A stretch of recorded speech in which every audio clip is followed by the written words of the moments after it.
ये हमारा M.Ed second year का पेपर है, हमारा perspective research and issues in teacher education, code number 2003। इसमें हमारी फर्स्ट यूनिट है। फर्स्ट यूनिट का फर्स्ट क्वेश्चन है। इसमें शिक्षा की परिभाषा अर्थ स्पष्ट कीजिए। शिक्षा का अर्थ क्या है वो बताना है आपको।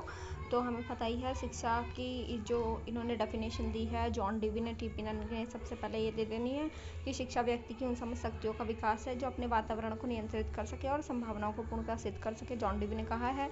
और दूसरा टीपिनन ने कहा है शिक्षक बालक की व्यक्तिगत का पूर्ण विकास है जिसमें वह अपनी पूर्ण योग्यता के अनुसार मानव जीवन को मौलिक योगदान दे सके।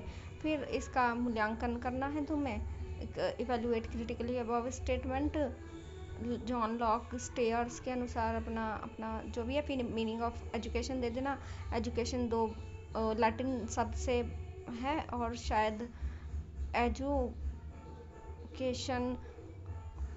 ई प्लस ड्यूको से बना है, अंदर और बाहर, ठीक। और फिर इसके बाद है हमारा शिक्षा की परिभाषाएं।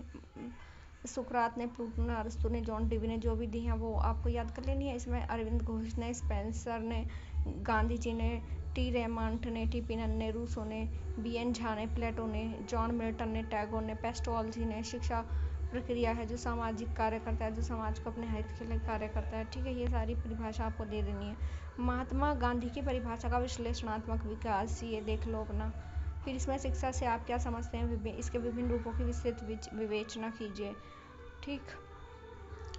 शिक्षा का शाब्दिक अर्थ, etymological meaning of education. Etymological meaning of education से आप क्या समझते हैं ये देख लो। क्या है इपिटमोलॉजी? एजुकेटम, एजुकेयर, एजुशेयर। शिक्षित करना, विकसित करना, निकलना, आगे बढ़ना, बाहर निकलना या उठना। और शिक्षा का संकुचित व्यापक अर्थ, narrow and wider meaning of education. सीखने वाला या प्रभाव करने वाला अध्यापक, सिखाने वाला, प्रभावित होने वाले विद्यार्थी। शिक्षक काल, विद्यार्थी जीवन, स्कूल जीवन, शिक्षा क्षेत्र, विद्यालय। जे.एस. मैकेंजी थॉमसन ने जो डेफिनेशन दी है शिक्षा का व्यापक वाइडर मीनिंग क्या है, शिक्षक वह है जो अपने विचार, व्यवहार, आदर्शों और अन्य को नए संदेश देते हैं, जीवन में प्रकाश ला सकते हैं ना। और क्या है इसमें ये जो परिभाषा दी है ग्रेड एम्बिल मैकेंजी ने।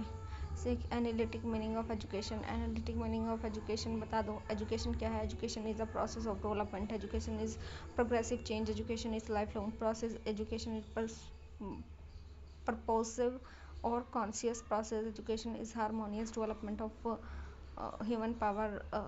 Education is bipolar process. Education is tripolar process. Education is dynamic process. Education is process of preparation for life. Education is process of adjustment. Education is process of social development.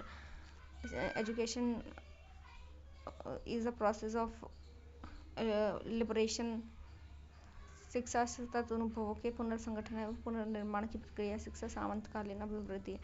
अब हमारा third question है, discuss the real meaning of education. Real meaning of education in सुकरात, प्लेटो, अरस्तु की परिभाषा दो। Herbert, jam, Trevor, टीपिनन, महात्मा। फिर question fourth आ जाएगा तुम्हारा, explain meaning and teacher education, describe in detail history. Teacher education ये तुम्हारी प्राचीनकालीन अध्यापक शिक्षा, बुद्ध अध्यापक शिक्षा, मुस्लिम अध्यापक शिक्षा, ब्रिटिशकालीन अध्यापक शिक्षा, स्वतंत्र भारत में, ये सब इसमें बताना है तुमको। फिर इसमें क्या है, प्राचीन काल में शिक्षक श्रेणी मॉन्टेसरी विधि। फिर इतिहास में ना मद्रास वुड डिस्पैच 1854 में आया। सैडलर आयोग 1919 में। विश्वविद्यालय की भूमिका पर बल दिया। सैडलर आयोग 1919 ने प्रशिक्षण संदर्भ में संस्तुतियाँ दी। एम.एड को रखने का प्रस्ताव दिया। शिक्षक को इंटरमीडिएट एक विषय के रूप में पढ़ाया जाए। सार्जेंट कमीशन 1944 में भी शिक्षक की अपनी कई संस्तुतियाँ। कौटिल्य आयोग दे देना। राधाकृष्ण आयोग 1948-49 गुणात्मक और मात्रात्मक सुधार की आवश्यकता पर बल दिया। 1947 बी.एड कॉलेज संबंधी ये सब। माध्यमिक शिक्षा आयोग 1952-53 की रिपोर्ट में कहा गया कि अध्यापक शिक्षा के क्षेत्र में किसी भी प्रकार की सुधार की कुंजी है। माध्यमिक शिक्षा आयोग की जो सलाहें हैं, पुनश्च ग्रीष्मकालीन पाठ्यक्रमों का सुझाव, शिक्षा को पहली तथा दूसरी डिग्री में ऐच्छिक विषय के रूप में लागू किया जाए। विद्यालय में खोले जाए प्रशिक्षण अनुसंधान के द्वारा शिक्षा क्षेत्र में आने वाली समस्या का समाधान कर प्रत्येक प्रशिक्षण विद्यालय में pre primary, secondary, in service, pre service खोले जाए। ये सब है ना। इसके बाद हमने क्या देखना है, यही है NCT diet NCERT SCERT CERT की स्थापना 1995 में हुई।